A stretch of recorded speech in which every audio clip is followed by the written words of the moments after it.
Greetings, peace and blessings to you, your family, and loved ones. My name is Baakan, and this is a dream story that I wish to share with you today. I haven't edited it or made any type of fancy footwork to go along with it.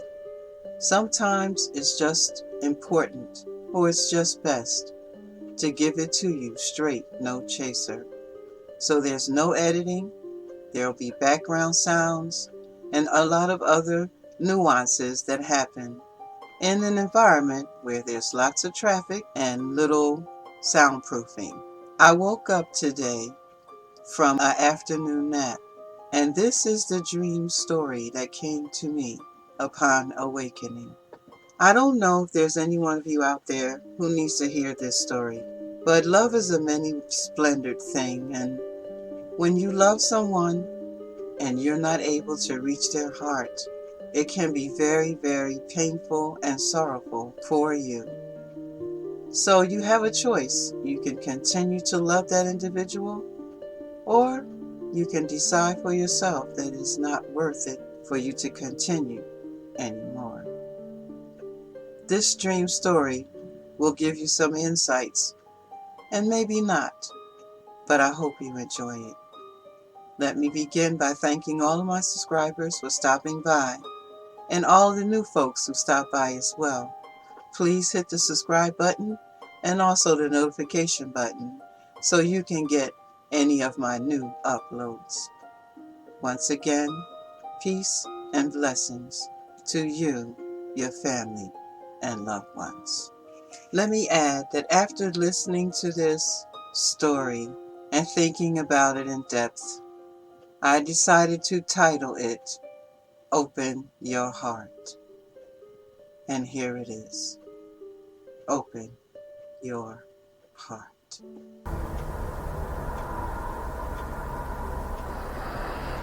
You say, I got a funny story. I got a funny story. You feel like reading it? Once upon a time, there was an old man.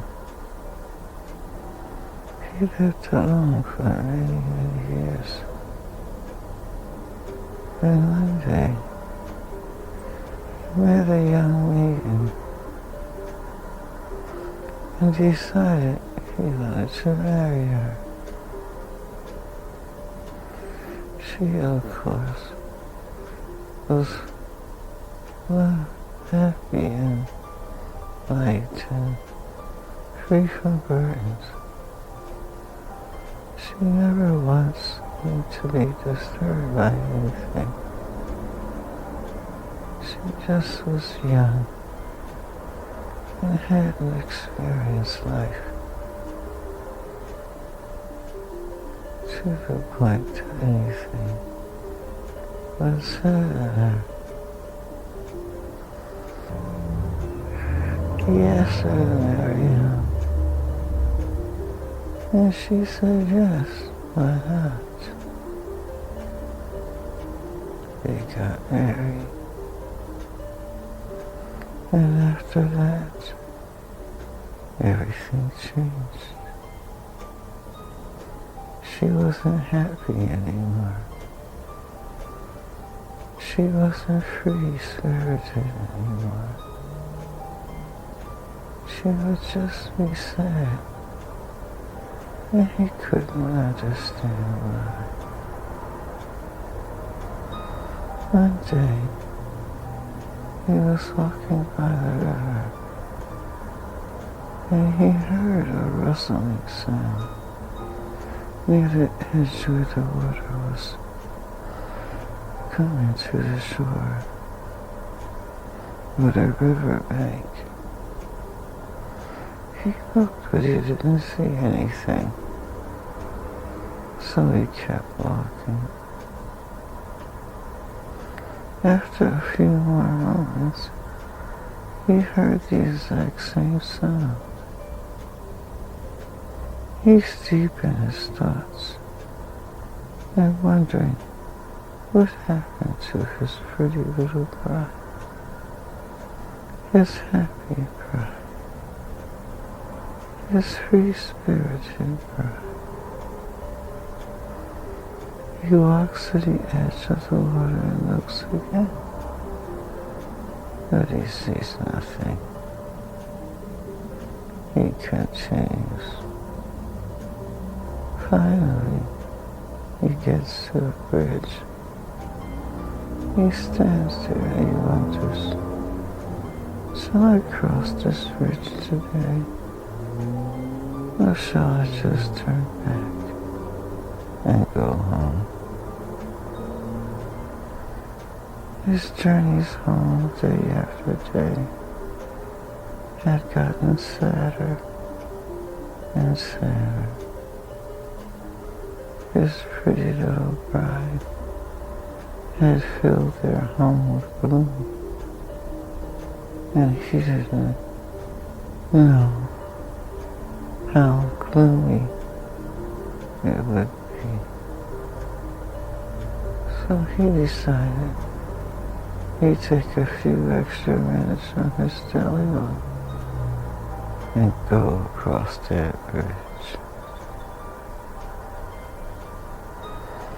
On his way over the bridge, an ambulance passed him by quickly. He moved out of the way. It seemed like it was quite urgent. It didn't even notice him.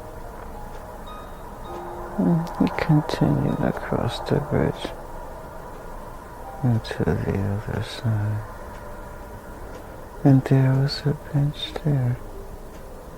He decided to sit down, take a little rest. While he was sitting there, he heard that same rustling sound, as if whatever it was had followed him all the way across the bridge. He decided to sit with that sound and listen to what it said. He listened and he listened, and he heard this say, open your heart,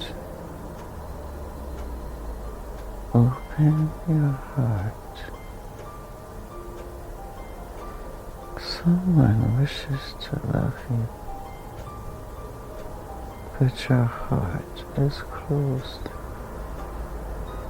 and you can't receive their love. And that was all.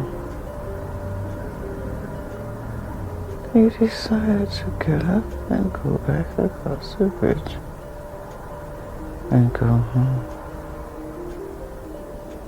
When he got there, his pretty little wife was not there. Panic came over him quickly. He walked around the house looking and wondering, where was she? A neighbor came to the door. They said, oh, we're so sorry. He says, why? What are you sorry about? And he looked at him as if they couldn't believe he would respond that way. They said, we're sorry about your wife. He said, what do you mean? He said, the ambulance came and took her away. We think she may have had a heart attack and died. He stood there frozen. What do you mean? She is way too young to have an attack. A heart attack? She was very healthy. Sad sometimes, but she didn't appear to be having any type of medical condition? What are you talking about? And the neighbor was just stumped. They couldn't realize or believe that he didn't know what happened to his wife. They assumed he was with her. He says to the neighbor, "Where is my wife? She's at the local hospital. We saw the ambulance come and take her. We thought you knew." He ran and ran and ran. He himself, an older gentleman, but those legs ran as if he was 20 years old again. He could not lose his wife in this way. He ran into the hospital and he yelled to the top of his voice, "Where is my wife? Why have you taken my wife from me?" And they looked at him surprised. And they said, "Your wife is here. What is your problem? We haven't taken her from you. We've only given her the medical attention she needs so she can return to you." And he says, "You sound as though you're familiar, that she has a condition that you've known about or you've worked with her on." And they looked at him in shock. "Of course, mister. We've been working with her since the day she got married. It seems that ever so often she will have some type of coronary medical condition. And so we have been caring for her for at least 10 years now. You haven't noticed?" And he couldn't say no. That was his wife. How could he not notice that in 10 years she has been going and getting treatment for a heart condition? And what could he say except to yell even louder, "Where is my wife? Where did you put her?" "Mister, she's in the room right here. You don't have to yell. We take good care of her." He brushes past the nurses and the doctors and rushes down the hall to her room. And there she is, weak and pale, and being given blood and oxygen. And she's tied to all of these tubes. He's never seen anything like this in his life before. "What is going on?" he asks. The nurse who's sitting by her says, "Well, we almost lost her this time, mister." "What do you mean you almost lost her this time?" "Well, sir, she's dehydrated. She hasn't been eating well. And her heart has weakened to the point where we thought that we would lose her." "What do you mean?"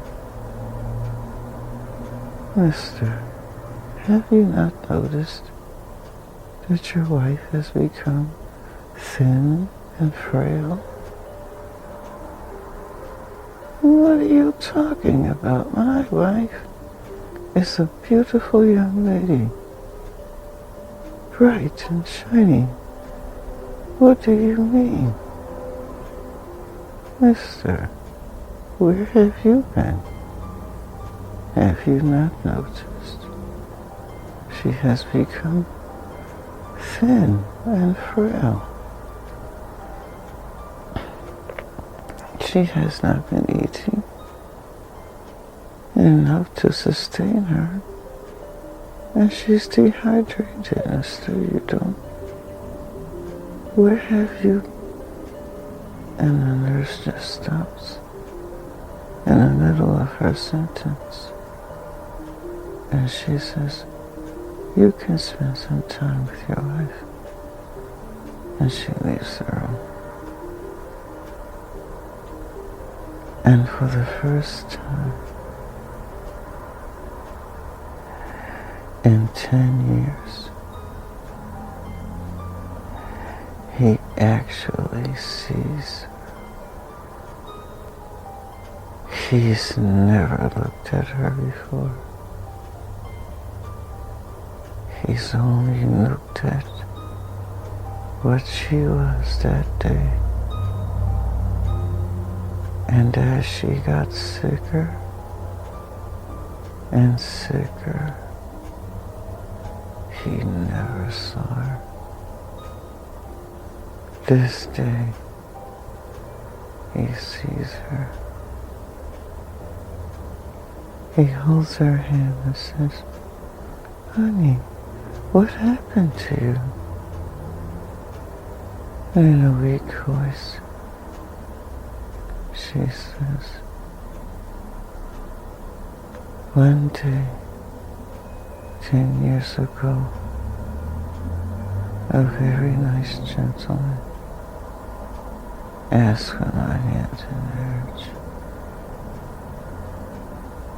And I happily responded yes.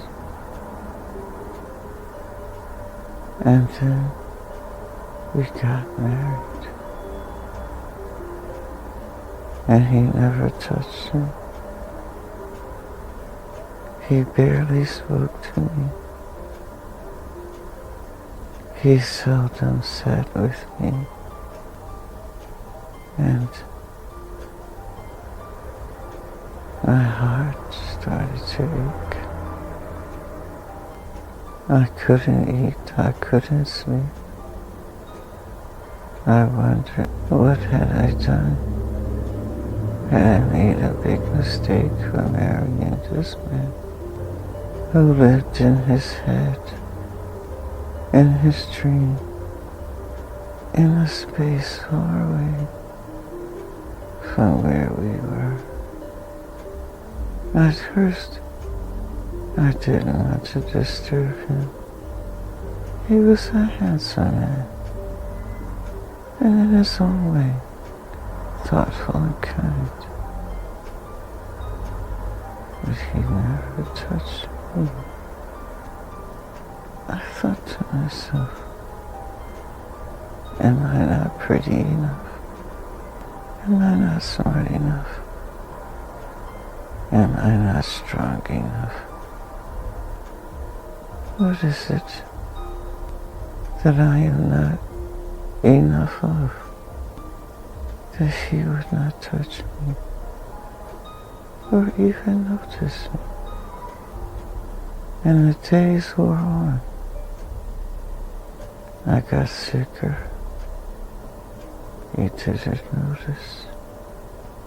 I got sicker.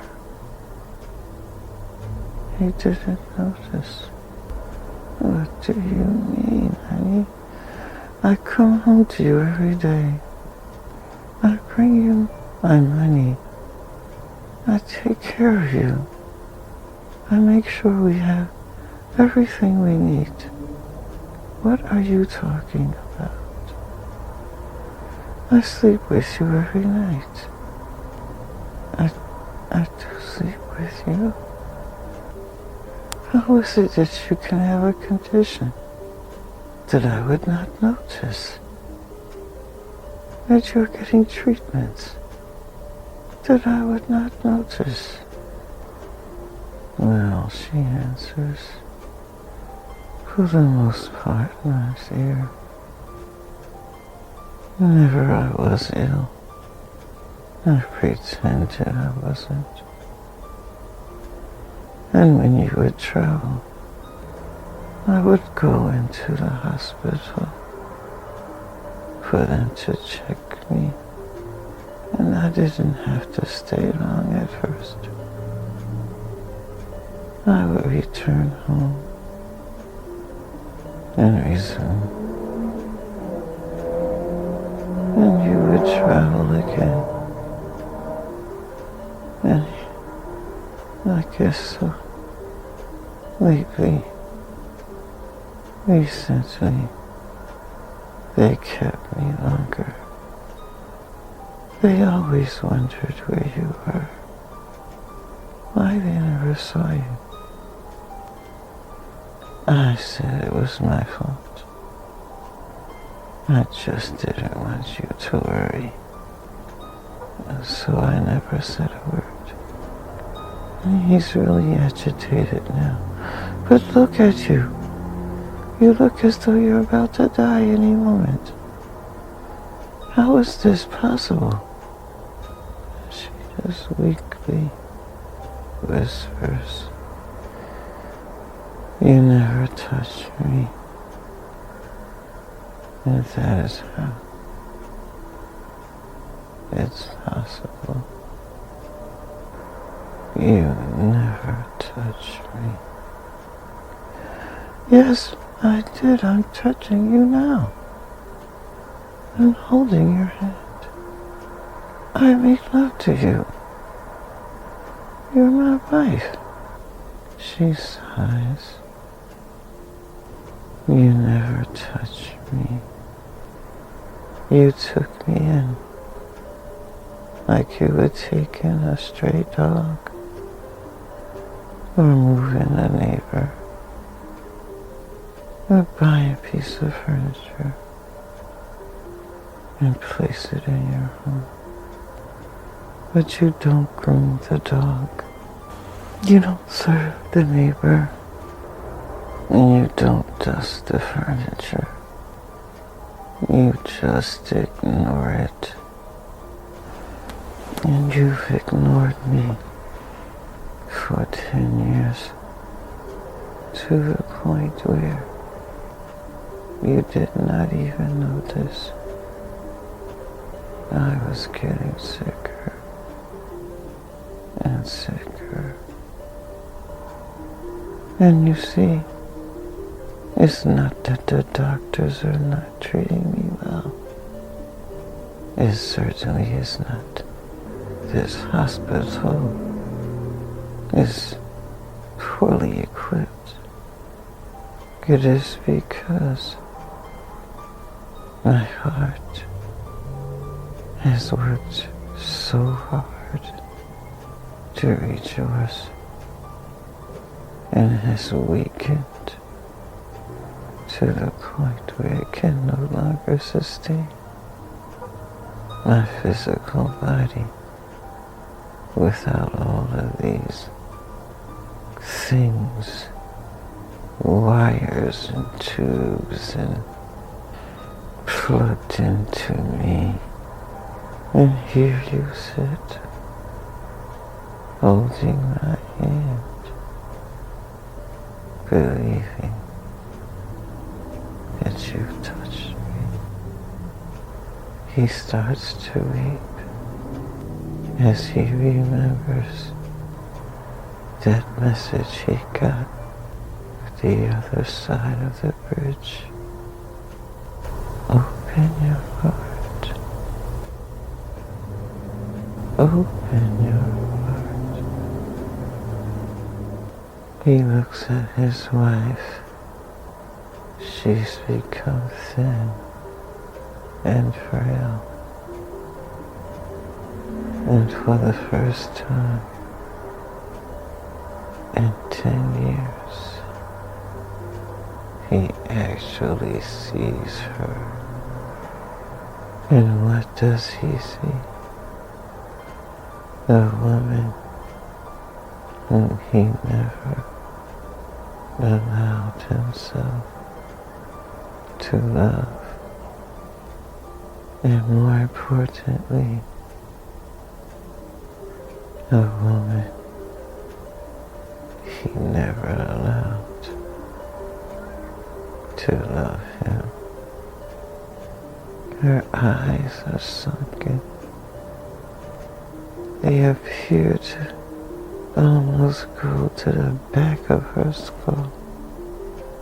He becomes so frightened that he will lose her. In that moment, he wept. Fear came over him. How could he have been so blind? How could he not have seen what had changed her? Where was he for the past 10 years? He rushed through his memory, attempting to determine where was he and what was he doing. How could he not notice? Was he that busy, that engaged in other activities? No. He lived a relatively normal life. He traveled from time to time, but that was all. He was home with her whenever he didn't travel, every night. Open your heart. Open your heart. Well, certainly he didn't want to lose his wife, but he didn't know what he could do to keep her. She looked at him. She said, "How many times have you said, 'I love you'?" He responds, "What do you mean? I always say I love you. I always tell you I love you." She says, "How many times have you said, 'I love you'?" "What do you mean? What do you mean? What do you mean?" He says, "I always tell you, I always tell you." She takes a deep breath and sighs. "Of course you always tell me, because I tell you." And you respond, "I love you too." But how many times did you bring me a flower? Did you write me a card? Did you turn over in your bed at night, hold me in your arms and just say, "Honey, I love you"? Not in response, but from your own heart and your own volition. You see, that's the kind of woman I am. I need you to love me, not because I love you, but because you love me. It's so easy to say, "I love you too," but it's not easy to say for no reason whatsoever, no prompting, no one else saying it first, but just to open yourself enough. He's confused now. He can't understand. Why is that important when he's bringing food in the house, when he's paying the bills, when he's keeping her warm in the winter? Why does that matter? And she just looks at him for a few more moments and says, "Because that's the woman you married." A woman who like a flower will blossom when she's loved. A woman who like a mirror will shine and sparkle and reflect that love. A woman who will grow strong when she's fed that love. So maybe it wouldn't matter had you married someone else. Someone who didn't need to blossom, to shine, and to grow in your love. He gets up and leaves the room. He walks and walks and walks all the way back, crosses that bridge, sits on that bench where he heard that voice say, "Open your heart." He sat there for 3 days and never moved. On the 3rd day, he was so deep in his mind, he remembered he had an ailing wife in the hospital. And in a rush, he jumped up and ran to her hospital. But it was too late. The room she occupied was empty. And he went into a rageful fit. "Where is my wife? Where is my wife? Where is my wife? I demand that you tell me." And so they took him to the morgue and opened the drawer. And there she was. He fell to his knees. No sound could come from his voice. Not a single tear could flow from his eyes. He fell to his knees and appeared to be about to faint. And they called emergency, but he was fine. He was in the most incredulous state of mind. How could this be? He walked home and he decided there was nothing else left to live for. He went into the bedroom and pulled open the drawer and took out a silver revolver, placed it to his temple, and fired.